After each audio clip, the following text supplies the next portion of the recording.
Through Vegetal Being. Critical Life Studies.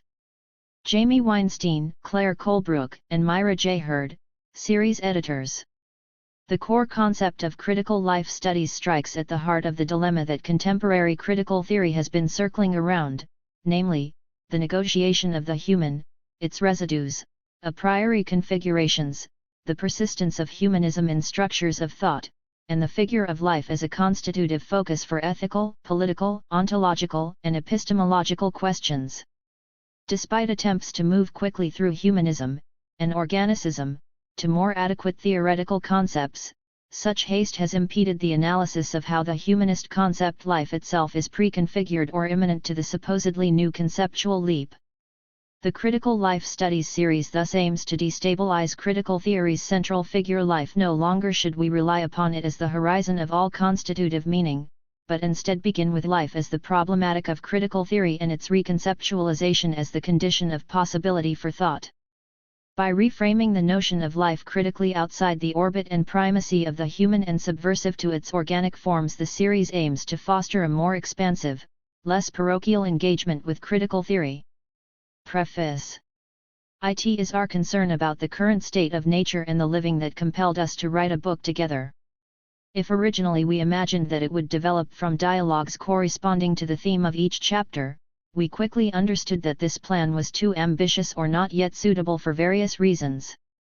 Our approaches to the problem were quite different, and to distinguish our positions at theoretical, ethical, and political levels, while treating our common objective, proved to be impossible, especially given that we hardly knew and lived far from one another. The dilemma was either to give up our project or to invent another presentation for the volume that suggested development toward a future dialogue. Our proposal, then, was to write a book with the text by Luce and that by Michael presented in an upside-down format, with the prospect of a meeting in the middle of the volume. Unfortunately, this suggestive solution, which inspired our way of rendering possible a dialogue while both being faithful to our perspectives, did not meet with the agreement of the publisher, especially for technical reasons. Thus it will be up to the readers to find the most fecund manner of broaching our contributions, that is, to perceive at once the main message concerning vegetal being and our different ways of dealing with it. Without wishing to go into what will appear in our specific approaches to each theme, we can already stress some traits that differentiate our respective positions. No doubt, the two of us are grateful for the help that the vegetal world brought to our lives and continues providing us with. It is in regard to how to care for it that our analyses and proposals differ from one another. Michael thinks of the vegetal world as such and searches for the tracks of its presence in the authors of our tradition in order to provide this tradition with a new understanding and impact, and he endeavors to rebase human thinking by taking plant being into consideration. Luce, for her part, focuses more on the need to modify our conception of subjectivity in order to become able to give birth to a new way of being and existing, especially with regard to the whole living world. If the former works on the interpretation of our past philosophy by taking into consideration plant being, the importance of which has been generally neglected, the latter asks for a more radical refoundation of our culture starting from the determination, especially the sexuate determination, of our subjectivity, which allows respect for life and its development. If Michael hopes that a return to the Greek physis would give rise to a new growth for humans, a growth imminent and close to that of plants, including at the level of sexuation, Luce is concerned that such a return be accompanied by the cultivation of human subjectivity, which cannot happen without us taking on a void, an insuperable negative and ensuring another relation to transcendence with respect to our natural environment and belonging. Whereas Michael lingers on harms and dangers that our current economy imposes on ecology, Luce reminds us of teachings of some Eastern traditions and the laws that Antigone defended as elements valid for an ecological economy that we have to take into account and develop. These are only few aspects among those that characterize our respective positions. Blurring them through a hasty and approximative dialogue might harm the perception of our thoughts and render it impossible for readers to clear their path toward a new way of being and behaving, which the current state of our environment, of all living beings, and of our human becoming urgently requires. Our initial proposal for the organization of the book also had the advantage of avoiding the choice between a first and a second author in the display of the volume. In the absence of such a presentation, Luce will appear as the first contributor and Michael as the second. Beyond the fact that this follows the alphabetic order of our surnames, it corresponds to the way in which the writing of the book happened most often, as the letter introducing the volume and many of the following chapters indicate. August 2015. Luce Irigaray. Prologue. Dear Michael Marder, I came to know you through your invitation to take part in the volume Deconstructing Zionism that you co-edited with Johnny Vadimo. It is on this occasion that you offered to send to me your Plant Thinking 2, a book devoted to a meditative reflection on the vegetal world, notably as a path to overcoming our traditional metaphysics without falling into a lack or a relaxation of thinking, as is too often the case. I lived for such a long time with the vegetal world that, opening your book, I was both surprised and felt at home, even before having read very much of the text. My surprise grew when I received the chapter on my thought that you wrote for the Philosopher's Plant 3, your book on the relations between certain philosophers and flowers. Too often, the comments on my work confine themselves to a kind of appropriation and / or to criticism.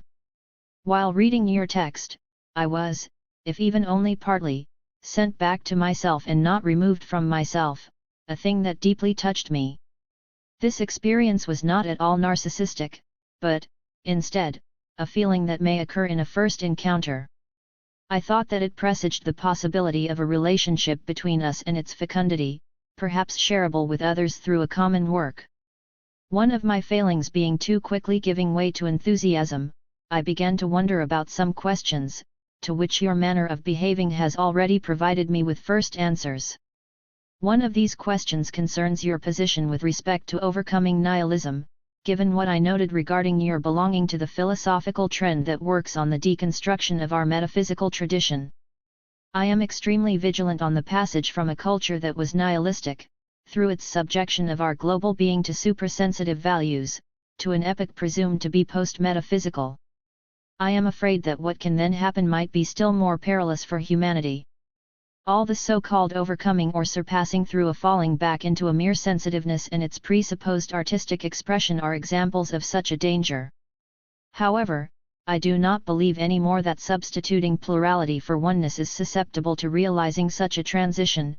The multiple and the one often partake in the same logic, and if the one, or the one, is removed from the constitution of thought and subjectivity, it may re-emerge, masked, under the guise of a dictatorial leader, even assumed to be a democratic one. It is true that the way toward giving up nihilism, which Nietzsche rightly condemns, is really difficult to open and to follow. I, for one, think that the cultural elaboration and the ethical practice of the relations between differently sexuated subjects, beginning with two, can act as both a passage and a basic structure for overcoming nihilism, while respecting Nietzsche's teaching. Is it not what Nietzsche himself sensed when he said that he needed a woman to pursue his work? This affirmation has not been taken seriously enough, probably because sexuate difference is, precisely, the unthought of Western culture for which suprasensitive values that Nietzsche critiques have been substituted. Returning to it in order to think about it with the seriousness that it deserves corresponds to devoting ourselves to a cultivation of life. This is still lacking, and we urgently need it today in order to place ourselves anew in relation to the source of our human energy, as well as to construct a culture that would be, possibly, universal without submission to more or less particular suprasensitive requirements. Indeed, sexuate difference presupposes a transcendental level, one that remains sensible because of the involvement of sexuation, which goes beyond a mere physical materiality through the respect for the irreducible difference between two subjects who do not partake in the same sexuate identity. You found a limit to deconstruction in the vegetal world, a choice that is both clever and wise, given the danger that life itself runs today. It is what attracted my attention to your work and is at the origin of my proposal regarding a common work. The vegetal world is, from my infancy, what allowed me to survive, but also to find the roots of life again after the expulsion from my social environment that followed the publication of Speculum. 4 Taking refuge in the vegetal world also revealed to me some aspects of the beginning of Greek culture that we have forgotten, something that encouraged me to pursue a criticism of our past Western culture, not starting from the neuter or neutralized, and presumably universal, identity that this tradition artificially assigned to me, but from life itself and its necessary sexuation. No doubt, speculum corresponds to a critique of Western tradition that I was able to carry out thanks to my feminine identity and the step back, as Heidegger probably would say, it permitted me to take as a result of my absence from its active weaving. Such expulsion granted me a perspective that is more difficult to reach for the one who got deliberately involved in the construction of our culture. And this could explain why it was necessary for you to return to the plant world, and not simply to yourself as a man, in order to leave Western metaphysics in a manner that is not nihilistic. In my opinion, this choice is more relevant than the very fashionable return to the animal world, because not only does it concern a world that is able to ensure our survival, but it also has many things to teach us, as you rightly stress. It is not by chance that some of the greatest spiritual figures have been compared to elements of the vegetal world rather than to animals, at least insofar as the expression of their message. Your focus on the vegetal world also ought to remind you of the fact that you are a living being, thus sexuate, something to which our tradition has barely awakened us, both at the level of life and that of spirituality. Nevertheless, my first question will be, could your worthy and crucial focus on the plant world be only the reverse of our nihilistic tradition and so form one body with it? But, no doubt, your option is the less perilous one, and it preserves the possibility of a new epoch of the becoming of humanity and of its cultivation. I wonder about another question: how can we speak of the vegetal world? Is not one of its teachings to show without saying, or to say without words? I imagine that we will try to display and signify on this side or beyond any discourse. And this will not be an easy undertaking in a book. This will force us to give up the tradition of a language of philosophy. Will we be capable of such a gesture, such a challenge? I attempt to risk it in my own texts, a thing that brings me a lack of understanding, indeed, the removal from some academic or editorial circles that, instead of realizing that we must henceforth adopt another way of thinking, another logic, desperately cling to information, representation, and science's language that they think they master, whereas it has dominated them for a long time. How will we make the way together in search of another saying, allowing us to pass on a meaning different from the one, now in great part exhausted, into which our tradition initiated us? How to reach together the multiple meanings of words that burst forth as flowers, as Holderlin writes in his poem Brought und Wine 5. Such a multiplicity of meanings for which the publisher of Speculum criticized me as though I claimed to write the Bible bears witness to an intimacy that tries to express without completely revealing, for such revealing would destroy it. And this leads me to the third question about which I wonder. I think that both you and I have lived and continue to experience intimacy with the vegetal world. You used the word in one of your letters, and it is a key word in many of my texts too. Especially in Sharing the World. 6 You also wrote, almost as an echo of the wish that I expressed in my first proposal regarding this book, that you would like to pass on to others what you experience of the vegetal world. I do not believe that this experience can be a mere intellectual one, as relevant as it may be. I imagine that it is rather an experience essential to your survival and your becoming. Anyway, it is what it is for me. Hence, the fear, which mingles with desire, of transmitting it. Such a coexistence with vegetal being, I could almost say, this vegetal existence keeps me alive and secretly goes with my words. Can I communicate it, and how, without betraying it, without forgetting it and forgetting myself in such a forgetting, without losing both it and myself? In other words, can I still return among humans, and through what path? Dear Michael Marder, I am really sorry to ask you these questions when I suggested writing this book to you. But our project will be workable, if it is, only by facing the questions that will arise between us. May the intimacy that we both experience with the vegetal world allow us to tackle them with measure, serenity, and fecundity. Hopefully. Luce Irigaray. Paris, 24 November 4 December 2013. 1. Seeking refuge in the vegetal world. From my early infancy, the vegetal world has been my favorite dwelling. Undoubtedly, this is the result of the context of my life at that time, but also of some events and of the way humans behaved toward me. I was born in a little village of coal mines on the border between Belgium and France. My family occupied a company accommodation, provided by the mine where my father worked. My father was half Belgian and half Italian, and my mother was 2/3 Belgian and 1/3 French. They had in common a love of nature and a mining belonging. My father had studied engineering, and he began to work in the mine, the director of which was my mother's father. Neither of them was very demonstrative, but their love of nature and their admiration for my maternal grandfather were obvious. This latter was, also for me, the hero of the family. He was the son of a miner, and he himself became a miner at a really young age, after being expelled from high school for his impertinence. While working in the mine, he secretly prepared the entrance examination for the School of Mining Engineering, and he ended up as the director of a mine. As I was the third child, I was affectionately adopted by this grandfather, the first two children being the favorites of my mother and my father, respectively. My grandfather, too, loved nature very much, and he often took me along for fishing, visiting the nests of birds, or walking in the garden.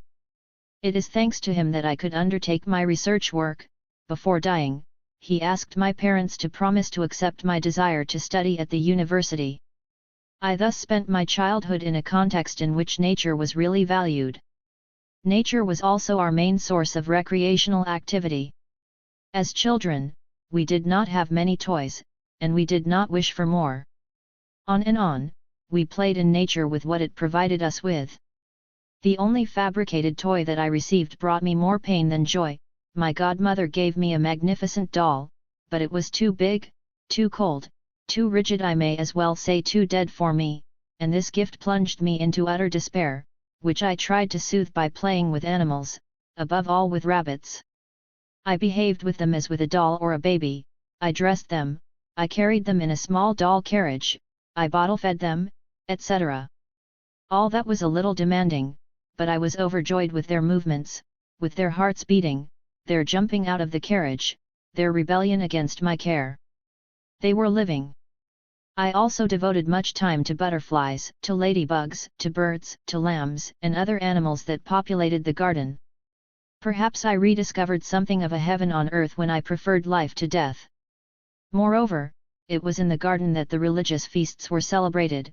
One fir of the garden was used as a Christmas tree, and we had to find the Easter eggs that were hidden in various plants or bushes. Unfortunately, I was removed from this Garden of Eden by two events: the beginning of my schooling and the preparation for my first communion. These two things made me ill. I fell into a deep tiredness and continuous anxiety, especially into frequent crises of scruples. The little joyful girl of the garden has become a terrified child, withdrawn into herself and with various sensory problems. Finally, my mother got worried about my condition and took me to a specialist who suggested suppressing my homework and sending me into the garden as soon as I returned from school. It was an excellent prescription that, alas, was not accompanied by banning me from going to confession. Hence I recovered only part of my health, my innocence, and my enjoyment from dwelling in the Garden of Eden.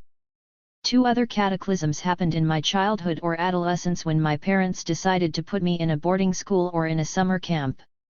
Each time this ended with being on a hunger strike, something that corresponded to an instinctual gesture more than a conscious decision. Obviously, everyone imagined that my attitude was the result of the absence of my mother, and also, I, myself, believed that it was the case. However, I am not sure that this was the true reason. The third time the thing happened, when they finally took me back home, my mother was really angry because I had thwarted the plans of the family. I was weak because I had not eaten for some days, but, instead of stretching out her arms and embracing me, she shouted at me, "Go away into the garden." Amazingly, her behavior did not affect me too much. In the garden, I felt at home and pacified, and I did not ask for more to recover my health. I was just worrying about the possibility that my parents could send me to the boarding school again. Once more, a pediatrician was my savior, though it was not the case with all the doctors, and later I had to learn how to cure myself. This wise and loving doctor said to my mother, "The girl suffers from a lack of freedom, she needs to attend a day school and not stay locked up in a boarding school." Luckily, for my mother, this prescription became a gospel truth. My everyday life was very hard, because I had to get up very early, to go to the station, and to travel by train for 1 hour, then walk for 1 more hour, to finally reach school, and I had to repeat the same journey to return home in the late afternoon. But I was happy with this style of life, which brought me back to my favorite dwelling each evening. I would like to add, to be historically rigorous, that the event which led to my last hunger strike was the announcement, by letter, at the time when I was still staying at the boarding school, of the death of Moses, a little rabbit that I had saved after it fell into a great basin full of water. Probably I had the feeling that something went wrong with life when I was far away at the boarding school and I had to go back to the garden to care for life itself. I could give other examples of my need to seek refuge in the vegetal world and ask for assistance from it. Just a little, but significant, event. One day my mother unfairly and heavily punished me for the howls of my little sister. I was still very young, but I left the family home, and even the garden in which the thing happened, and took refuge in the woods, which were a few miles away from there. My mother sent someone to search for me, and it was not so easy to find me and bring me back home. Already at that time, it was not from humans but from nature that I asked for help.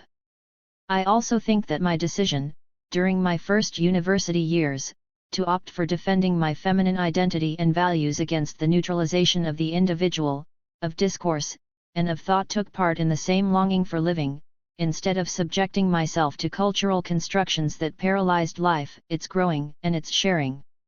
All that did not follow from a completely aware decision, but from a will to live, the conditions of which I instinctively sensed, whereas my culture ignored and even scorned them, preferring constructed values, which had become societal customs, over the care and cultivation of life. Even when I was writing Speculum, though my choices were firm and corresponded to a living and ethical embodiment, their foundation was not yet totally clear for me.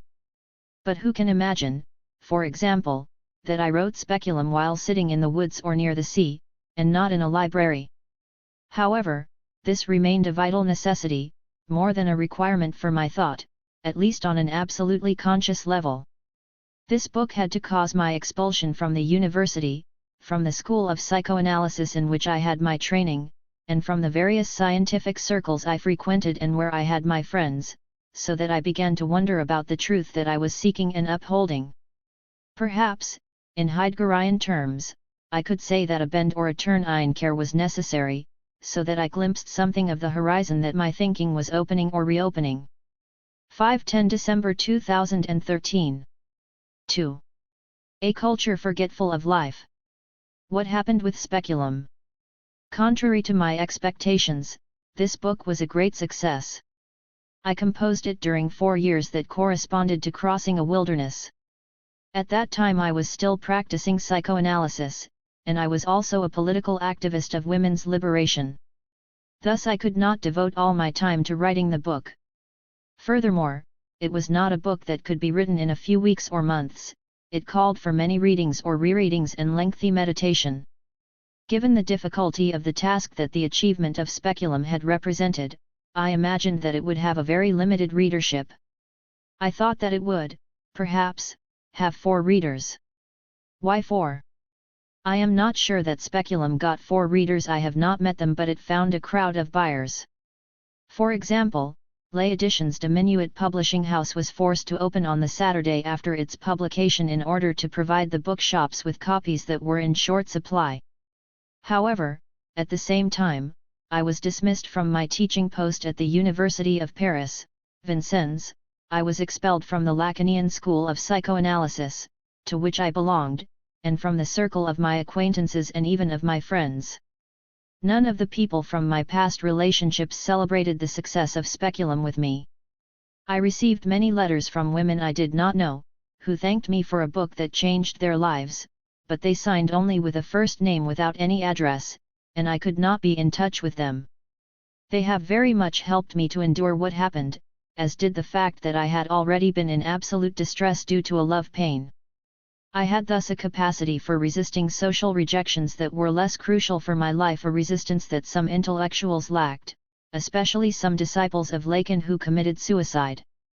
Nevertheless, it was a terrible hardship to undergo. I lost my social reputation, career, and environment. My friends and the psychoanalysts, with whom I had been in training in order to become a psychoanalyst myself, disowned me. Furthermore, these people held me responsible for all that. No one put the stress on the objectivity of the cultural event that speculum represented, except, in a way, the women who wrote to me to give thanks, without commenting on the cultural relevance of what was happening. Most people of the establishment, especially of the academic establishment, blamed me for my manner of writing or behaving, which, according to them, was the very reason for the criticism and the exclusion I was suffering, and this still remains the case today, with, sometimes, suggestions of possible invention on my part regarding what occurred after the publication of Speculum. However, my way of writing or behaving had not changed from one day to the next. What made the difference was the truth that Speculum unveiled. I must admit that I myself did not completely realize the objective significance of this event. Perhaps I could call it, today, a sort of historical or epical event, that of the advent of two different subjectivities, with their respective objectivities. If I struggled, and continue struggling, to maintain open a new historical perspective, I did not then understand the whole meaning of what was happening. And I first had to struggle for my survival. It was not a small matter, and, once more, the macrocosm welcomed me to save the microcosm that I was. It was the case with the sky and the sun that became my most constant company, with the vegetal world that shared the air with me and showed me the endurance of life, and also with some animals, more often the wild than the domesticated ones, as I recount in the text Animal Compassion 1. In reality, animals sense better than most humans when someone needs help, and they are able to provide assistance, even of a spiritual nature, something that certain cultures know and tell us. It is also said in our tradition, regarding hermits, that they received their food from animals, and the Holy Spirit is represented as a dove. Now, in some Eastern traditions, the candidate for spiritual life receives a teaching from the birds, as I comment in to be 2.2. In reality, nature has preserved me against a double danger, dying of dereliction and solitude or vanishing into a mediotic representation. As I write in the text Between Myth and History, the tragedy of Antigone, fortunately, if I have been excluded from society, from universities, psychoanalytical institutions, circles of scientists and even friends, in part from publishing houses and, more recently, from my house itself, I have not been deprived of my relation to the natural world. Expelled from public organizations, enclosed or shrouded with a silence that I sometimes felt to be the opaque wall of a tomb, I have not been deprived of my relation to the air, to the sun, to the plant and animal worlds. I have been expelled from the polis, the city, the human society to which I belonged, and sent back to the natural world that my contemporaries no longer appreciate or consider of much value, and hence something of which it was unnecessary to deprive me. Being sent to the natural world in this way has allowed me to survive, or, better, to rediscover what life itself is. 3. Through the event that Speculum provoked, I have been sent back to the thing that my tradition neglected, life itself. The problem was that I had no means, no language, to represent life. Life escapes representation as it escapes the tool of a representational way of thinking, predicative logic. Life has nothing to do with all that, but this all that was precisely what my tradition took into account. Expelled by the presumed key players in the institutional and societal worlds, I was also expelled from my cultural background and remained without words for expressing what happened and serving me as a guide. It is an experience that can be communicated with difficulty. And, sometimes, I thought that being imprisoned would have been less terrible than such being left with or in nothing I could say, buried in nothingness, if it were not for the will to live, which I badly felt. At that time, it was above all thanks to my faithfulness to a past experience of a positive absolute, to the persons who accompanied and helped me, and to the acknowledgement of my mother's work in giving me birth that I wanted to live. I think that I wanted to live, but I was no longer able to perceive this desire clearly. Nevertheless, I did not want any power, solely to live. I thus tried to regain life itself, of which my culture and social environment deprived me. The matter was really that of conquering, at any moment, breathing and energy enough for my survival. I mostly received these from the macrocosm, from the air, the sun, the vegetal world. I paid extreme attention to this source of life and searched for a new possible path to relate to, or with, it. I felt a great sense of gratitude for what I received and, little by little, I returned to the figure of Antigone, which I understood in a new way, as if my situation had something in common with hers. Except that what happened to the one was almost the opposite to the lot of the other. She had been deprived of the air, the sun, and all the environment necessary for living, whereas I was sent back to it, which had become worthless to my contemporaries. Their lack of interest in life itself is what saved my life and my thinking. I was also put back in the context of Greek culture, especially at the time of the passage from early to classical Greek culture, a passage that the tragedy Antigone by Sophocles precisely brings to the stage. Already, in Speculum, I commented on this tragedy in the chapter devoted to Hegel, in which I wondered about his manner of distributing the responsibility for human and divine laws between the man and the woman, in order to establish an ethical world that allows for a becoming of spirit. Besides, it was after proposing the figure of Antigone as a subject for a seminar that I was removed from my teaching at the University of Paris, Vincennes. However, my understanding of the figure of Antigone evolved after the various events that followed the publication of Speculum. My interpretation was henceforth less institutional, be the institution the state or the family, and it started from a mere belonging to the natural world, as a place of dwelling or an environment, as well as an identity. All the cultural requirements, which aimed at overcoming, concealing, and forgetting nature proved to me to be more or less ingenious devices for masking and hiding our real identity and sparing us its cultivation, each on our own part and also between us. Our traditional and current world appeared to me as a play, or the repetition of a play, in which life no longer circulated, nor grew, nor was cultivated or shared. Criticizing this theater, while asking nature to provide for my survival, was a possibility, to which I resorted during a certain time. But, this way, I was lacerated between two parts of myself, and, if some philosophers consider that such a tear is the very condition for thinking, it was not my opinion. I wanted to live and cultivate life, and thinking as a substitute for life did not suit me.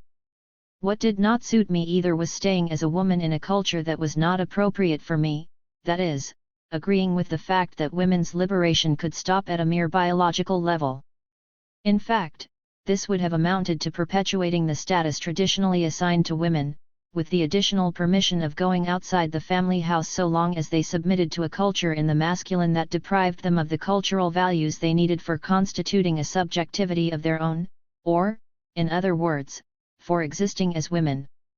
Obviously, I could not accept such a choice, which, moreover, was not left to me. I was expelled from any establishment, including by women, and was not allowed to get a word in edgewise. Even Simone de Beauvoir refused to make an appointment with me. I had no other alternative but asking nature to teach me how I could preserve and cultivate life, beginning with my own life. Thus, I had to return to a time even before the institutional conflict, in which Creon opposed Antigone, and inquire about the order the latter defended. If Antigone rebelled against Creon, it was not in the name of a subjective passion, not to say the caprice of a teenager who is not yet capable of understanding what governing the city required, as some valorous intellectuals claim. It is because she tried to maintain a natural order that the arbitrary laws Creon imposed on the citizens began to destroy. In reality, Antigone struggled for preserving life and the natural and cultural environment living beings need.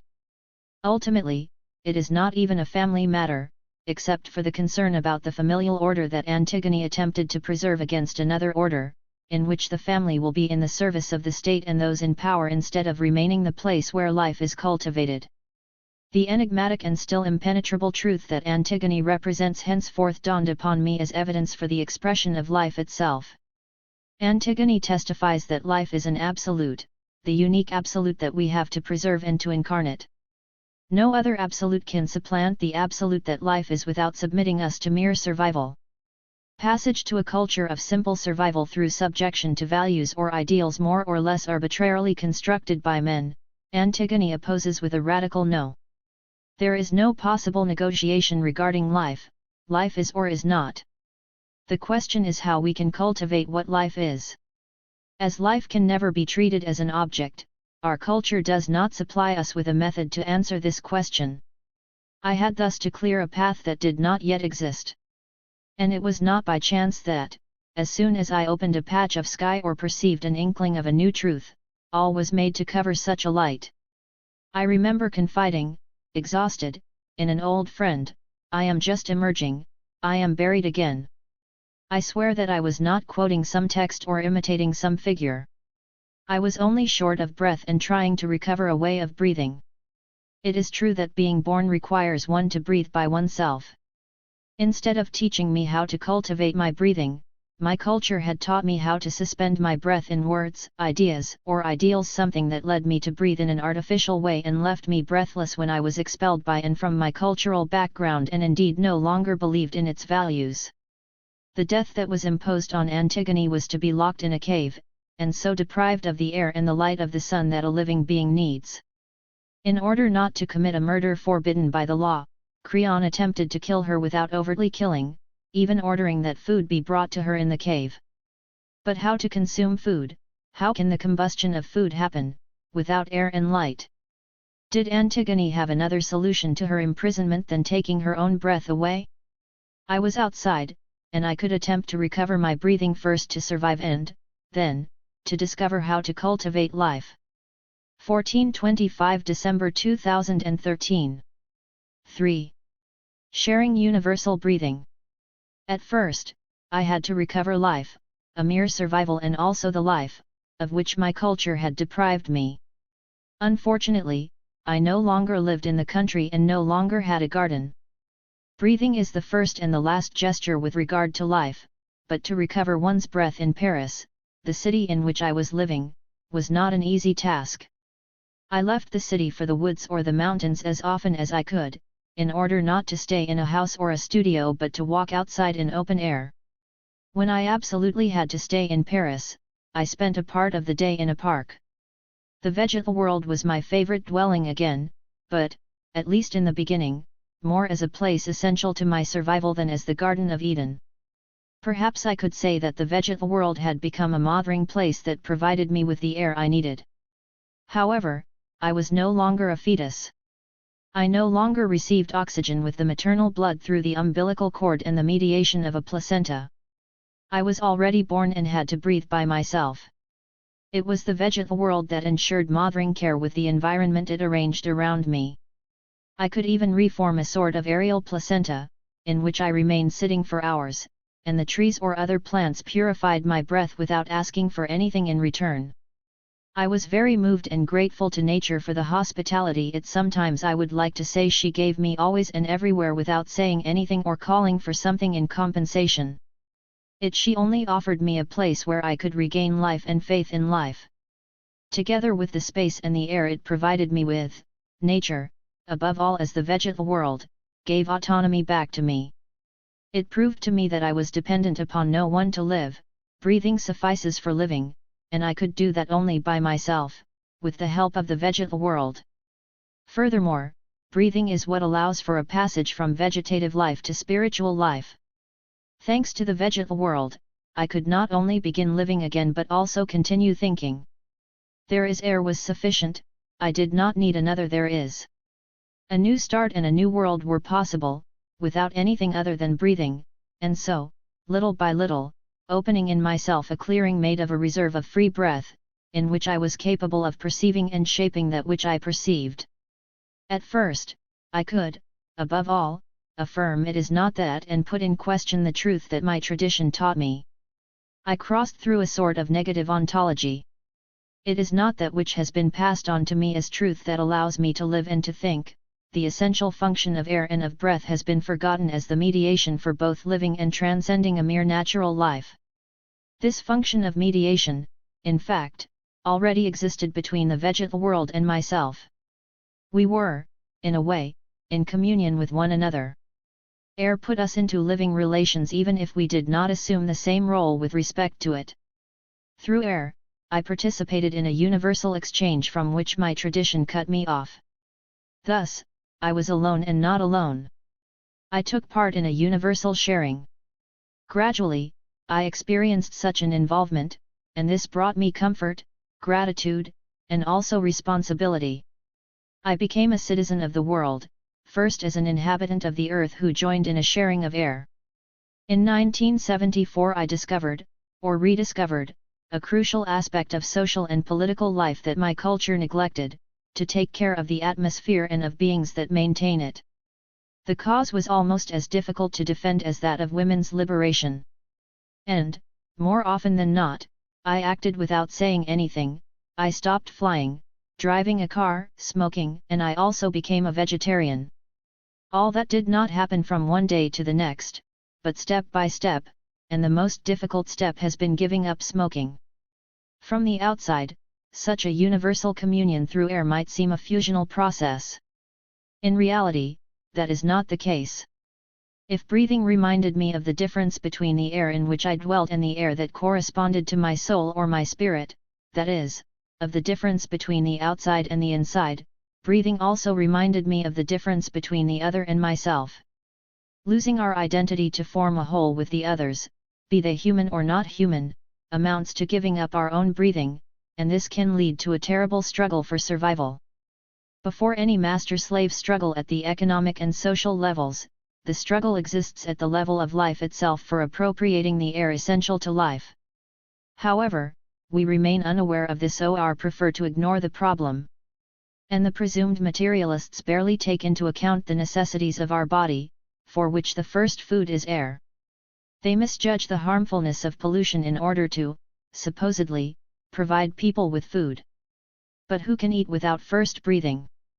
Nevertheless, they do not hesitate to claim the reopening of the most polluting factories to get work for unemployed persons, factories, which, by the way, are the cause, according to them, of the alienation and the exploitation of the workers. The contradictions of our systems, be they idealist or materialist, are, at least in part, founded on a lack of consideration for life itself, and its first and last gesture, breathing. It is meaningful that both Hegel and Marx consider so little the vital or spiritual necessity of air and breathing. Does not their thought address the dead more than the living? And does this not result in a humanity in which each asks the other for life instead of oneself, caring about one's life at the physical and spiritual levels in order to be capable of sharing it with the other? What do our societies, unconcerned about air and breathing, look like? If air is crucial for life, it is also essential as a fluid to ensure the cohesion of a physical and even a spiritual whole, be it individual or collective. If we were capable of forming every whole while taking air into account, our totalities would lose their systematic and authoritarian nature. They would also remain capable of transformation in order to enter into relations with another, or to form a community with others, without each losing their singularity. A cultivation of our breathing, of our breath, allows us to be more malleable, to adapt ourselves to a situation without submitting to it. We, then, can endeavor to make our breath more vital or more subtle, staying alive but modifying our manner of being and acting according to the context. Neglecting the necessity and the potential of breathing, our tradition has rendered our subjectivity both weak and rigid because it is frightened of any change. As it has received its contours and forms from an outside world more than from its own life, it does not know how to deal with its presumed self. In the woods, in the garden, I was contemplating the forms that a tree adopted, how it was able to change while remaining itself, a change in which it did not risk losing itself in devices because it amounts to the appearing of a living being. And I wondered why we, as humans, have ignored such an aptitude and thus resort to constructed forms to become acculturated. Why do we not keep alive and develop our own energies so that we may let our natural belonging flower? Remaining continuously with ourselves might allow us more plasticity to relate to the world, to the other, and be present to them more than when we are subjected to forms extraneous to ourselves, something that deprives us of autonomy and freedom with respect to any transformation. Was not the incapacity to become aware of a new way of thinking at work in the rejection that speculum provoked?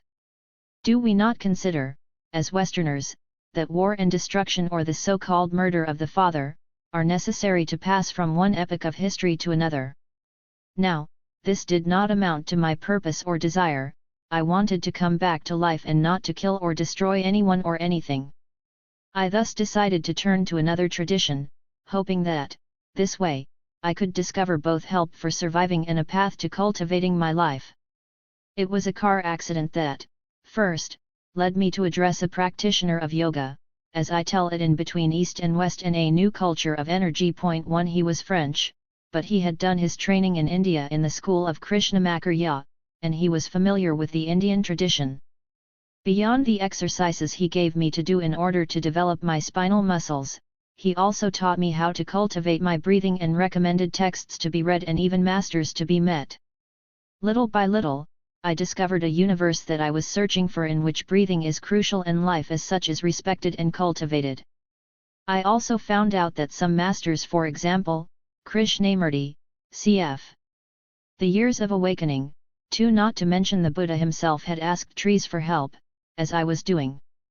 I discovered a world with which I was already familiar, but without the cultural context that Eastern cultures henceforth provided me with.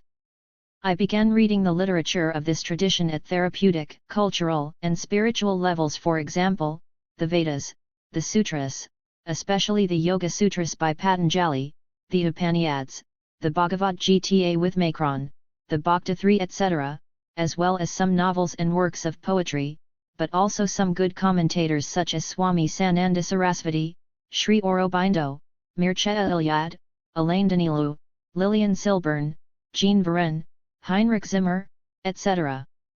More than entering into a new universe, I had the impression that I filled and populated my world with words, stories, images, characters, and even gods that suit a cultivation of breath and life. Perhaps I was rediscovering a sort of cosmos, as it existed in the early Greek culture, when logos and cosmos were not yet separated but formed a cultured whole. I could evoke the figure of Antigone again as opposing the division between nature and culture instead of pursuing the cultivation of nature itself. Why ought this division to happen and, somehow or other, has happened in diverse traditions? At what epoch of their evolution and in the name of what necessity did humans split off from nature, and from themselves as nature, instead of cultivating nature? What need forced them to accomplish such a gesture?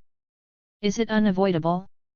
I started inquiring about this evolution in my tradition, but also in others, and the presence or the absence of the vegetal world was often an indication of the time when humans began wandering through abstract elaborations and calculations aiming at mastering nature by means of technical logics or tools, instead of working toward its growing and blossoming, beginning with their own. What has, then, become of the tree of Genesis and that of the Song of Songs, under which love would be awakened? Of the tree under which the Buddha was born, and also meditated, and Krishnamurti tried to find shelter and peace? Of the oak, from which the Druids picked the mistletoe, or of the tree under which my friend dispensed justice in Africa? And of so many others, what has befallen these suppliers of air for our life and spirituality? Are the trees today nothing but material at the disposal of humans for their various businesses? What will happen to a humanity that behaves in this way toward its most precious common good? December 28, 2013, 5 January 2014. 4. The generative potential of the elements. No doubt, air is the most essential element to terrestrial life, and it is also the element that has the greatest power to ensure a mediation between the different states of matter, within us and outside of us. It allows us to be both a body and a soul, and the atmosphere to undergo changes of density and temperature. As it is able to make possible the transition from the materiality of our body to the subtlety of our soul, air can provide for the transition from the earth to the sky. And if a lack of consideration for air in our way of thinking makes our thoughts rigid and immutable through a sort of drying, the lack of respect for the atmosphere transforms its fluidity into a glass roof.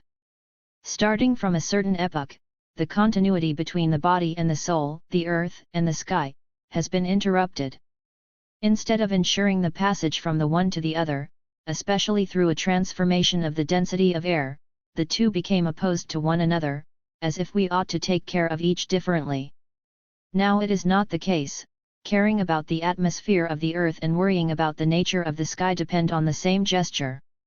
In both cases the question is that of the gradual transformation of air itself. And the transition from our body to our soul obeys the same process. When Mircea Eliade assimilates, as Tantrism also does in a way, the yogi to a plant, he reminds us of such a process that unfortunately human culture generally has forgotten, at least in the West. This culture, then, asks us to die to become spiritual and not to make our bodies flower spiritually. And the same happens with the sky.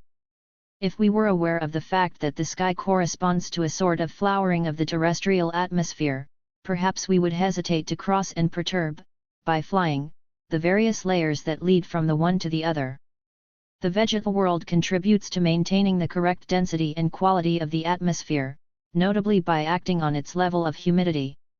And, for example, the consistency of the petals of a flower and its lifetime are dependent on both the vitality of the sap and the atmospheric conditions. In reality, the same applies to us as humans. However, we have pretended to master nature as environment and identity, by valuing only what has a permanent and immutable consistency. Such a gesture has gradually substituted the appearance for the appearing of the living. Now, appearance has little to do with the quality of the atmosphere, whereas the latter is crucial for appearing. In a culture that favors appearance over appearing, the importance of air as a vital element is supplanted by the fixed forms of an image or an idea. One could say by air as only a manner of appearing. A sort of looking like, which is approved and supported by social norms and fashions, henceforth substitutes for the flowering of a living being. Socio-cultural surroundings, with various degrees of fabrication, are imposed on a humanity uprooted from its natural belonging. Hence, the vegetal world loses its value as the necessary environment for the growth of living beings and as an example of and for them, which is really a pity. Beyond its essential use for life itself, air is also a medium that we need in order to receive and pass on all the sensory messages. It also creates a pleasant ambience, not too dense or too empty, so that we can stand up and move in it without difficulty. Providing us with an invisible dwelling wherever we are or go, air is also a faithful companion for the one who can pay attention to its invisible presence. I could also allude to the scents or the sounds it brings to us, and to the caress of wind as a gesture of love of the universe when we walk in the country. Despising our lack of air, how many things do we risk missing, including the word itself, that we pronounce or hear thanks to it? Perhaps, because of the stress we put on language, some of us, Westerners, continue cultivating air lightly through singing saving, this way at least, air in the form of an aria or a tune. Obviously, this is not yet caring about the reserves of air that living requires. Rather, it is using them for one's own human advantage. No doubt, some people will object to me that in the beginning is water. And various cosmogonies start with water. I made clear earlier that I was alluding to terrestrial existence and not to the existence of the living as an embryo or a seed. If it were the case, I would have begun with water or with earth. As humans, we live first within water, while the vegetal world begins its life within the earth. Whereas a plant will remain naturally rooted where it started living, it is not true for us as humans. Our first taking root is, in fact, relational, conceived by two. We start living in our mother and are linked to her through the umbilical cord. In reality, it is a little more complicated. The umbilical cord connected us with our placenta, which acted as a mediator between our mother and ourselves, notably at a hormonal level. The question of our own roots is, thus, complex, and this explains the numerous myths regarding our origin, but also our constant attempts to provide us with constructed roots in order to master that which escapes us as our natural commencement, given that we have to face both dependence and uprooting. Our taking root corresponds to breathing by ourselves, something that we do not consider enough and is difficult to imagine. Have we not compensated for this difficulty with the hypothesis that we were born of the breath of God? Thus, born of the most subtle as is air in comparison with other elements. How can we realize that we come into the world thanks to something so subtle? How can we assume such an amazing condition? In a way, born of the matter of the soul itself? I think that humanity has not yet understood its responsibility with respect to its destiny. It neglects this aspect of its specificity, which calls for a human concern, and not only a facet of one or another religion that finally reminds us of the importance of breath. Perhaps, the first gesture of recognition, but also of gratitude, regarding our vital dependence on air would be to care about the vegetal world. We also ought to acknowledge the intelligence of our body that looks after our life by breathing, whereas our mind forgets, when it does not paralyze, the necessity of breathing. Fortunately, our body also consists largely of water, and air arises from water. 1. This is probably the reason why most of the ancient myths situate water in the very beginning and define the original sin as the opposition to the flow of water that allows for the generation of the living. Then, the word for the liberation of the waters with their generative potential can be said as a feminine goddess word, and it inaugurates the appearing of all, including that of the Father and all the gods, Vegetal 10:125:7, whose role will be that of making, fabricating. There is not a unique God who creates the heavens and the earth, the elements that constitute the world pre-exist, and the question is one of supplanting the demons who prevent them from taking place in a living universe. Thus to create, above all, means liberating, letting be and organizing the world so that living beings can be, especially because water is not lacking. Waters conceal in them the seed of all and are said to be mothers, that is, the place where the original golden egg, from which the world will arise, is generated. Thanks to the ardor of their desire, the original waters are even capable of generating light and fire and so giving birth to the god Agni, Vegetal 10:121:7. The sun, the day, the dawn, and fire appear as soon as waters flow out, bringing the golden egg or embryo that diffuses light as the sun, fire, or gold. And the gods, at first Indra and Vayu, will have to construct a clearing for the light to shine on the earth after the egg had been broken. Such an account of the origin of the world looks rather similar to our own begetting as humans, except that the semen intervenes only in certain versions of the myth. The most surprising aspect for us, as Westerners, is that the power of generating is entrusted to the elements themselves and not to the men or their God the Father. It is the evolution of the elements, and, in particular, the combination of ardor with waters, that gives birth to the whole universe. The role of the masculine gods is to technically build what has been generated, to consolidate the earth, to extend space, to shore up the sky, to make the rivers flow. One of their main actions is to lay out the sacrificial area, which is the place where the perpetuation of the cosmic order is cared for. Surprisingly, the word for designating this fabricated space devoted to worship amounts to the English clearing as a free space opened in the woods, in order to let the light of the heavens shine without the hindrance of treetops. How could one avoid associating this Vedic clearing with the Irigaray clearing, too, and also noticing the absence of allusion to air in both contexts and the role of trees regarding this element? The wood of a felled tree ought to serve as the pillar that will ensure the separation of the heaven and the earth, and so arrange an intermediary space between them. The forgetting of air, as providing a gradual transition from the earth to the sky and occupying the intermediary space between them, conveying light from the one to the other, is astounding. Only later, it will be spoken of the wind, but not of air as such. And if it is specified that living beings must eat to survive and develop, there is no mention of the necessity of breathing. Now, besides the fact that breathing is our first gesture of coming into the world, it is also a gesture that can define our internal and external space or place. Breathing is an organizer for living itself and for the coexistence between living beings. The cosmogonies do not consider the crucial principle that air is a basic element for the cultivation of life itself. Must we read that as an indication that humanity as such is not yet born? Not yet living on the earth? The masculine gods resort a lot to their ardor to put a world, their world, in order, from the elements, but they barely take into consideration the potential of these elements, especially their structuring potential. It is true that two versions of ancient cosmogonies exist in the G-Veda. In the first, which corresponds to a peaceful genesis, the waters, sometimes said to be mothers thanks to their ardent desire, generate alone the original egg from which the world will arise, 10:129:3, in the second, where the hero is the warrior god Indra, the creation of the world results from the warlike deeds of masculine gods against the guardians of the original waters. And one of the most important events in the passage from the first version to the second is what could be called the betrayal of Agni, the god of fire, who swears allegiance to the clan of Indra, not without shrinking back and feeling ashamed, with the aim of receiving immortality. Thus, Agni, who is first generated by the ardor of the original waters, gives up having a share in their world to be in the service of Indra, especially for all that concerns the sacrifices.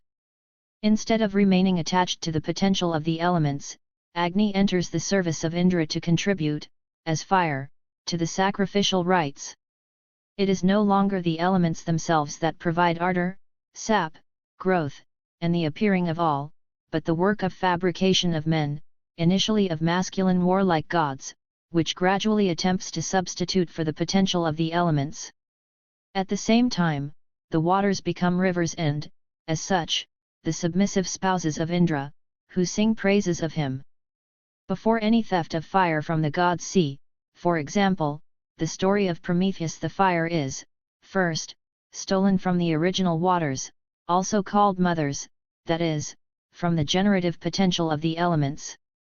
But, cut off from its natural source, fire loses its regulation, as the whole is deprived of its own growth. The world becomes subjected to the fabrication of man, who sometimes accomplishes evil, sometimes achieves brave deeds. Sophocles, Antigone, 65-66. Man, anyway, transforms a natural energy into a more or less artificial energy, which both lacks its own resources and subjects the whole to fabricated ends and forms. The becoming of those who or which grew by themselves with their own forms is interrupted. And, perhaps, only the vegetal world and some wild animals, henceforth continue bearing witness to the potential of an elemental origin, rooted in the earth, growing in the air thanks to the light and warmth of the sun, but also the humidity that the rains bring. Following Aristotle, in Physics B1, one could say that finally only vegetal life testifies to the potential of physis itself. The status of fire then becomes ambiguous and problematic. Man's exploitation of man begins with that of the energy of all living beings, arranged in an intermediary, fabricated world, between the two parts of the original broken egg, one serving as the sky and the other as the earth, two parts between which elemental energy no longer circulates on an earth that, in fact, is still missing. Might one say that the trees from then on remain the privileged surviving witnesses of the past energy of the living? Hence, their importance to the ones who try to revive the link between a mere survival and a new becoming of the world, beginning with that of the human being itself. 7-18 January 2014. 5. Living at the rhythm of the seasons. The elements do not easily let themselves to be mastered by man. They resist human domination as long as they can, notably in the form of the seasons which, unfortunately, are disappearing today. Indeed, the seasons bear witness to a passage from one element to another, to the interaction between them and their transformation into one another, which Empedocles alludes to still. Preventing this continuous transformation from happening paralyzes the whole and renders it infertile.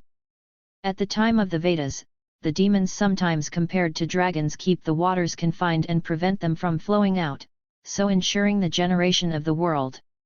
One could say that the current imbalance of the seasons, which results from a diabolical appropriation of the elements by men and their reduction to objects at men's disposal, is also rendering the world infertile.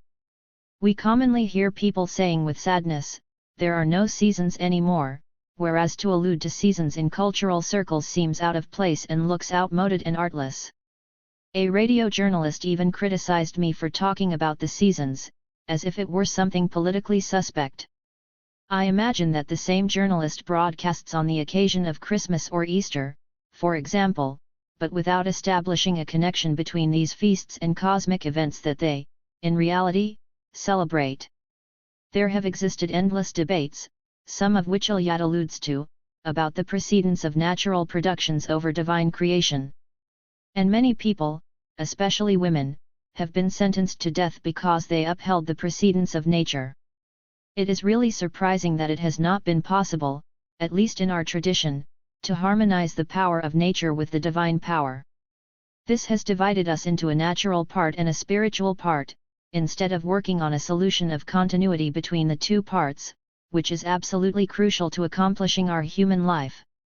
Moreover, the natural part has been assigned to women and the spiritual part to men, so much so that they can never really marry one another. Now the sacred marriages, also called hierogamies, were decisive events in the generation of the world. They must happen between two elements or divine figures that are considered to be of equivalent value, and if the woman, or the feminine, is undervalued in comparison with the man, or the masculine, then no union between them can happen, be it at the elemental, divine, or human level. All these stages are initially based on a cosmic dimension that gives meaning to them, a thing that our contemporaries understand with difficulty, reducing the whole to a human aspect. We are a long way off from the epoch where love between gods was presumed to act on the weather. Now, we find mentions of that in many texts of various traditions, for example, about Iva's love stories, which can either make the sun shine or bring lightning according to whether the lovers are harmoniously embracing or come into conflict. 1. We can also observe that the amorous unions, as hierogamies, do not happen at any time of the year but in the spring, and that they are immersed in a vegetal environment and even compared to what happens to the plants. In the Song of Songs, which takes up many themes, and even words, from poems regarding the more ancient Sumerian hierogamies to the lover invites his beloved to awaken because the winter has passed, and the garden is the place where they will meet and embrace each other. In these poems or songs, we notice a sort of scenography that presents the relationships between agrarian, pastoral, and regal warlike epochs, which are more or less favorable to the flowering of the weddings. Indeed, they allow, or disallow, family ties, especially those with the mother on the side of the bride and those with the father on the side of the groom, at the same time as they gradually move away from a cosmic hierogamy, which is their very origin. There is no doubt that the closer we remain to cosmic hierogamies, the more the weddings are both carnal and divine. The tearing or the rift between these dimensions has not yet happened, and the lovers enjoy sharing their natural and spiritual belonging, which brings them energy, happiness, and fecundity. We can also note that, at that time, she takes part in the caress as well as he does, and that the male body is present and celebrated as the female body, without focusing on his sex, in a way extrapolated from any embodiment. The renewal of the year happens in the winter, when the light returns and the days are getting longer. That time corresponds to the celebration of birth, the birth of the light, and the hope it gives us that life will spring up and grow again and that love will become possible anew. A god can come into the world at the winter solstice, but it is too early and too cold to marry. Love can only be foretold, why not in the form of buds, but not yet fulfilled. It needs more warmth and a light that is of a solar yellow and not only white. The sacred marriages happen in the spring, when the heavens and the earth unite with one another through a still fresh air and sunshine. Then the atmosphere can be really divine, and the earth itself, let me say, herself seems to smile through the new leaves and the slow opening of the first flowers. The birds sing, and their song resonates in a deep silence that appears as a wonder beyond any word. The air looks clear, but it is nevertheless crossed by countless invisible vibrations, bonds, presences, that can be perceived and create a cosmic energetic communion, the density or nature of which is light, virginal. The colors in the garden are still bright, above all white and pink. The whole grows, but life, as love, remains discreet. It is a time of betrothals, shared by the entire world, in which all are in search of the way of celebrating love, moving forward, flowering, singing, strutting about, dancing, but also dreaming and imagining a new way of approaching, gesturing, speaking, or keeping a meditative silence tuned into the amorous mystery of the living. The spring is the time of a universal falling in love, of experiencing the rebirth that then happens for each with the, often clumsy, impetus for sharing it, passively or actively. Undoubtedly, the spring is the most wonderful and divine season that we have failed to cultivate, and that is more and more vanishing. The West has favored the summer to the detriment of the spring. This probably results from a religious tradition that does not very much consider the spiritual potential of carnal love. We do not find in the West, as is the case in India, lovers hugging each other on the frontispieces of temples, for example, of Konark or Khajuraho, or a sacred book such as the Kama Sutra. We neither know the treatises on the pillow that the lovers consulted before making love, nor are we familiar anymore with the beauty of Japanese etchings, depicting spring, contemplated by the woman while her lover embraced her. Sexuality in our tradition always seems to be an infringement, and not the place of a possible spiritual becoming and sharing. However, without cultivating our sexual energy, what becomes of love, of our body and our soul? Are or were not the traditions, in which humans can imitate their gods by innocently making love, in harmony with the rhythms of nature, more sanctified? As Aeschylus writes, the holy heavens are wild when they penetrate the body of the earth. 3 Are not these words more enthusiastic and supportive than our medical treatise, as useful as it may be, on the woman's sex by Dr. Swang, or our more or less saucy and licentious erotic literature? Why did we come to such a stage, in which the philosophers who venture to speak about sexual relations, including Sartre, Merleau-Ponty, and even Levinas, use words that express more a master-slave struggle than a divine amorous sharing? The West has focused on the fruits more than on the flowers. And carnal love has become the way to produce children and not make lovers flower. In reality, the summer and even the autumn are preferred to the spring in the West, probably because our culture is a masculine one and the stress is put on production, through which man can compete with nature. Instead of celebrating and helping the natural growing and blooming, he endeavors to do better than nature itself through his fabrication, e.g., Aristotle, Physics, B1. He tries to master the natural potential to substitute his own power for that of nature. He thus paralyzes the natural life and production by adapting them to his own plans instead of letting nature grow in accordance with its rhythms and its fecundity.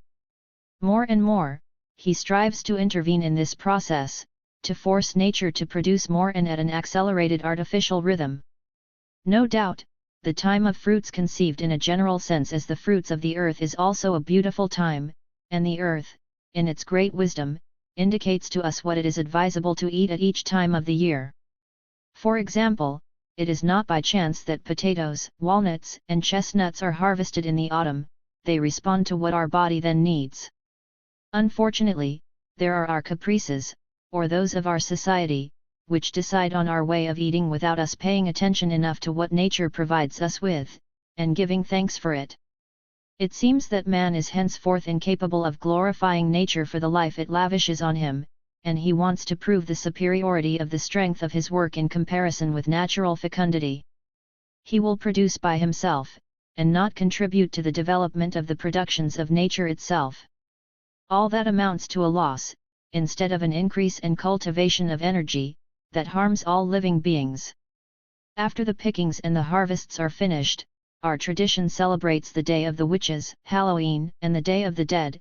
It is not a matter of chance that the two celebrations happen with an interval of only 2 days. The end of October and the beginning of November mark the onset of the time of nightmare, of magic and irrationality, and also of death. We are entering into the season winter, in which the nights are the longest and almost nothing appears on the earth. Now, our culture has favored brightness and visible productions. It does not value, but even fears, the dark, or the hidden, and it refers the invisible to the absolute light of God as an exorcism. The secret germination of plants and even that of a human being are not assessed as it would be worthy of them. They bear witness to the fecundity of the sap in the darkness of the soil, or of a womb, and to the fact that appearing amounts only to a part of the growth of life. Scorning this secret process of the living risks mistaking appearance, for the appearing of life, a risk that lies in our tradition from the very beginning and that has transformed the West into a culture of uprooting. For a long time, women remained closer to a world of roots. And, especially, those who have been called the witches, who remain faithful to the natural world, the living and curative properties of which they know. They do not fear the winter because they share terrestrial energy and can feed themselves on the roots that the earth produces at that time. Alas! We heard or read what happened, and still happens somehow or other, to these women faithful to the earth, e.g., the beautiful novel Irigaray by Susan Fletcher. 4. Nature offers us a wonderful place in which to dwell. One and unique, it is also always changing and becoming, according to the seasons and the geographical place. It provides us with all we need at each time to breathe, to eat, to contemplate through all our senses, and also to share. How rich is the rhythm of the seasons in comparison with our calendar! Our annual schedule looks so abstract, grey, ruled by money, in relation to the uncountable variety that the seasons bring to us. Nevertheless, we continue alternating work and rest, the time of shopping for the feasts and the time of sales, and so forth, rushing from one to the other without finding a moment to contemplate our natural environment, without making time to enjoy, cultivate, and share life. And so life, little by little, vanishes ours, that of our planet, and that of all living beings that inhabit it. 23 January 6 February 2014. 6. A recovery of the amazing diversity of natural presence. Participating in a universal communion through air, bathing in the generative power of the elements, living at the rhythm of the seasons, transformed me, little by little. I experienced what it means to be alive as well as to meet with other living beings. I surfaced from a world in which all is planned in a more or less arbitrary and imperative way. I discovered a real freedom that can be gained only by oneself and with respect for others as living. I was no longer, at least partly, masterminded by an order that had nothing to do with me, nor did I merely oppose it. I tried to respect the rules essential to coexisting in society, but as a structure that did not subdue my own subjectivity. They remained external to it, as a sort of more or less suitable civil context that I had to take into account in order to move in the city without losing energy in useless conflicts or discussions. The important thing was not there. Anyway, all that was already dead, and my desire was to live and elaborate a culture of life. I was thus there and not there, in a way absent, as they constrained me to be. Unless I met a living being, a little child or, more seldom, an adult, a bird or some wild animal, a tree or a flower. Then I entered into communion with them. Those were festive moments, during which I shared much more than superficial and conventional words. Life happened and flowered, if only for a moment. Sometimes, it was the gift of the day, which contributed to my persevering in making the way. I began writing a poem each evening, as an everyday prayer, one to celebrate such events, which, otherwise, would have sunk into oblivion. Now, they were crucial runway lights to open up the path and help me to pursue it. In reality, being alive means being rooted in oneself, but also being vulnerable. Most people perceive very little, and become almost insensitive, except to what advertising recommends them to feel. They survive with a sort of armor, in which only a little window is left open, which allows only for selective perceptions. As I came back to life again, I was feeling many things through my entire being, which corresponded to an incredible richness, but also to a danger.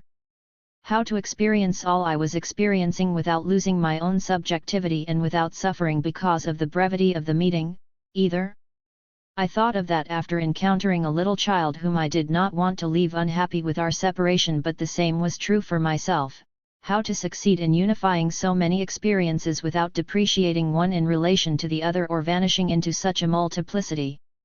How to organize them without bending everything and everyone to a whole, to my whole, as man did in Western culture. I did not want to favor our traditional intelligibility over sensibility or sensuousness, or the relationships to an object, be it an idea or an absolute, over relationships to, and above all with, other living beings. I had to turn my culture upside down, or to reverse what my culture taught me. However, when it is a question of life, this cannot happen from one day to the next, and, instead, required me to advance step by step. What allowed me to act in this way was staying each day for a time in nature, in a garden or in a park, in the woods, in the mountains, or by the sea, depending on my availability. This helped me to regain both my strength and my unity, but also to clear my path. Besides, it was an enchanting moment, which supported me for the rest of the day, and beyond. In many of my everyday poems, I evoke something of the enchantment that nature brought me, an enchantment that humans too often ignore, whereas the birds sing it. As they do, I, myself, also tried to express my gratitude through words, as close as possible to the natural micro-events I attempted to celebrate. What nature offers us to experience is so beautiful, multiple, and speaking to all our senses that, more often than not, I prefer to spend a moment in it, instead of going to the cinema or visiting an exhibition. If I continue doing this, it is above all to take the works of artists into consideration. But, rarely, do these works provide me with as much life, energy, and joy as nature does. Instead, they often take from me the energy that I accept to devote to them in recognition of the works of the Creator. Point 2. When I stay in nature, I am in a living environment. I thus receive and share living energy. What is more, nature is a kindly magician. For example, in the autumn, when the sun disappears, the leaves of some trees become yellow and this way create a solar atmosphere in the garden. In winter, the branches of the trees and the bushes are already covered in little buds that pass strength on to me and the hope of springtime, another proof that the winter is not merely a time of death for the earth. The forms and the colors of every season look suitable for making harmonious surroundings. The leaves are small and of a soft green color in the spring so that the light and warmth of the sun can get through, whereas they are thicker and dark green in the summer in order to protect us from a too intense light and heat. The fruits of the spring and the beginning of the summer are very tasty and of a fresh red color, whereas those of the late summer or of the autumn are more nourishing and of a darker color. The first have almost no skin and can be eaten as soon as we pick them. In the summer, the fruits become covered with a skin that it would be better to peel to savor them, and, in the autumn, some of them finally have a shell that we must crack to eat them. All this happens discreetly. It is wonderful and can seem a miracle, but most of the people consider all that to be normal, owed to them, and to be consumed without praising nature for its fertility or giving thanks to it for all it she lavishes on us. In the past, it was common to recite a prayer before and after each meal, and such a gesture was, perhaps, the best way to establish a community. Alas! The celebration of the fruits of the earth was too quickly replaced with an invocation to God and then given up, apart from certain places of worship, where allusion to them exists, but really briefly and without being the true motive for gathering together. It is a great pity that things have turned out this way, because the celebration of sharing together the fruits of the earth is a suitable manner of defining a common space and time. Obviously, the festive meals organized around the consumption of an animal cannot be endowed with the same meaning. They do not amount to a sharing of the space and the time that are determined by the natural rhythms, with their respective fecundity, and, furthermore, they presuppose the killing of a living being. If the meal can correspond to a community celebration, this is no longer a potentially universal community, but, instead, the meal marks the particularity of one worship or one clan, even with possible warlike connotations. In reality, it is closer to a sacrificial ritual or commemoration than to a peaceful and joyful giving thanks for the fruits that the earth lavishes on all of us. I alluded only to some examples of the diversity of the gifts our planet provides us with. I spoke too little of the infinite variety of the views or the spectacles nature offers to us, and of their perpetual evolution, so that walking or staying in nature is never dull if we pay attention to our environment and accept being in communion with it. Contrary to what can happen with a constructed universe, the diversity of a natural world does not lacerate but, rather, unifies us. This seems to be another mystery that could be clarified by the fact that each, in such a world, is rooted and faithful to its roots, letting us live and even sending us back to our own life, instead of using it in order to establish its own existence. Each remains itself, and each proposes a sharing without infringing on the life of the other. And, in such surroundings, Every perception communicates living energy to us, if we agree to receive it.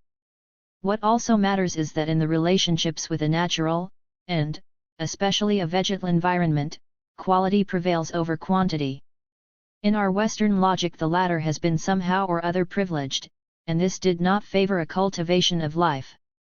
Our culture seems to behave in relation to the living as the first warlike god of the Vedas in relation to the elements. Too often, Western man has tried to grasp natural sap or energy in order to subject it to his own constructions through quantitative evaluations. Now, life as such has more to do with qualities than with quantities, above all when these are defined by forms foreign to it. Life develops with its own forms, and substituting more or less arbitrarily defined forms for them tears it apart and both lets it flow toward nothing and paralyzes its growth. Unfortunately, our cultural tradition acted in this way, and its appropriation of sap and vigor did not end in the growing and blooming of living beings, but in an artificially lifeless culture in which they struggle, especially against one another, for their survival through a blind search for quantities, notably of energy, that they cannot use and that they expend rashly and thoughtlessly. This amounts to a really irrational way of acting because nature brings plenty of energy to each of us, so long as we give up appropriating it in order to subject it to our own aims. The tree that I meet when walking in the woods passes much energy on to me, whereas it is not the same with a table that is manufactured with the wood of a dead tree.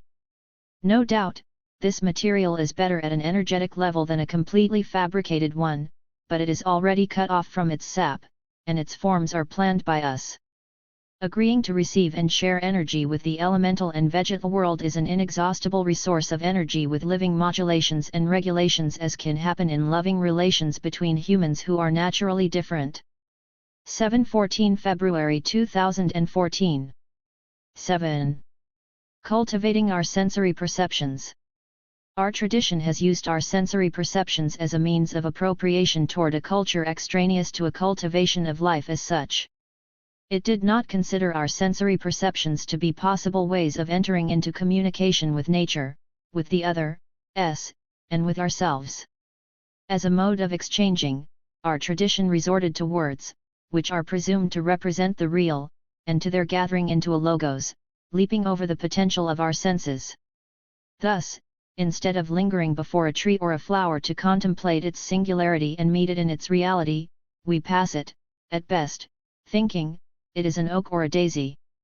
We integrate them into our own world, sometimes wondering about what we could do with the fruit or the wood of a tree, or picking a flower, removing it from its roots and its own growth.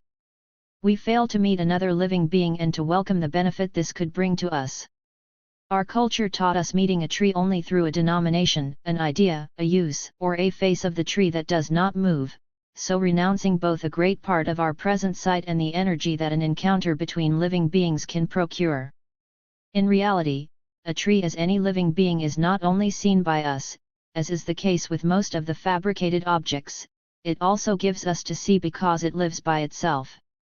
I could say that looking at a tree brings me energy, whereas looking at a manufactured object takes energy away from me, notably because the first unceasingly creates the space and the forms of its appearing, whereas the latter needs me to recreate its possible place and its appearances. 1. A tree gives us back our potential of vision, brings us back to ourselves with a capacity of seeing and of living, of which we are deprived by most of the familiar objects that surround us. Indeed, these impose on us a certain way of looking at them, especially according to their use, as Jean-Paul Sartre analyzes with regard to the tin opener or the corridor of the metro and, more generally, our technical surroundings. 2 Such surroundings, which are now usually ours, can give the impression of our being the masters of a universe that we have created and dominate. However, more and more, they hold us in their power and deprive us of our living energy. They gradually weaken the potential of our senses, reducing them to a mere means of recognizing what we meet as something made, or at least coded, by man, and not as an autonomous living being. Sensory perceptions then become dependent on human ideas or plans that cut them off from their living roots and qualities and remove them from their capacity to build bridges between our bodily and cultural belonging.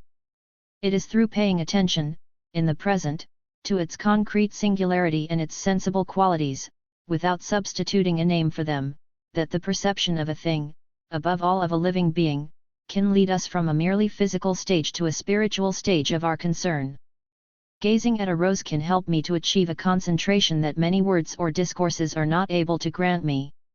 The combination of the sensible qualities of the flower gathers me, thanks to an attention they awaken at various levels, and, imperceptibly, I am brought from concentration to contemplation. If I take the time to live such a state, it can be converted into a sort of ecstasy, which results from a culmination of energy. No education introduced me to such an experience in Western tradition. It is from Patanjali, and his Yoga Sutras, that I came to know the energetic and psychic profit of cultivation of my sensory perceptions. Point 3 However, for Patanjali, the way to develop perception toward a culminating energy so as to reach samadhi requires the mental internalization of what is perceived until the abolition of the subject-object duality. As for me, I think that the state of samadhi can be attained by preserving the duality between another living being, an oak or a rose, for example, and myself, but changing my way of perceiving. I no longer gaze at the tree or the flower as a solely visible object, but I also gaze at their invisibility, the sap which animates them and starting from which they can appear to me without any possible appropriation on my part, be it physical or mental. I think that it is the irreducible duality between the tree or the flower and myself that can lead me to a state of samadhi, arising from the love of life itself. Obviously, such a path to samadhi is still more crucial when what I perceive is another human, especially a human different from myself. Furthermore, I can then achieve a sharing of the state of samadhi, which means a more accomplished fulfillment of desire. And this can happen in carnal love as well, and make of our sexual attractions a path toward a spiritual becoming, toward a state of samadhi and enlightenment in two, more intense than it could be for only one. But I am still alone in nature, and I will, perhaps, know such an experience later, after returning among humans. I only glimpse its possibility from what I already know through a cultivation of my energy. However, the latter requires me to change my way of perceiving other living beings, beginning with the vegetal world. And this, little by little, will modify my manner of seeing the world, will transform me into a human who coexists with all the elements of the environment without aiming at dominating them.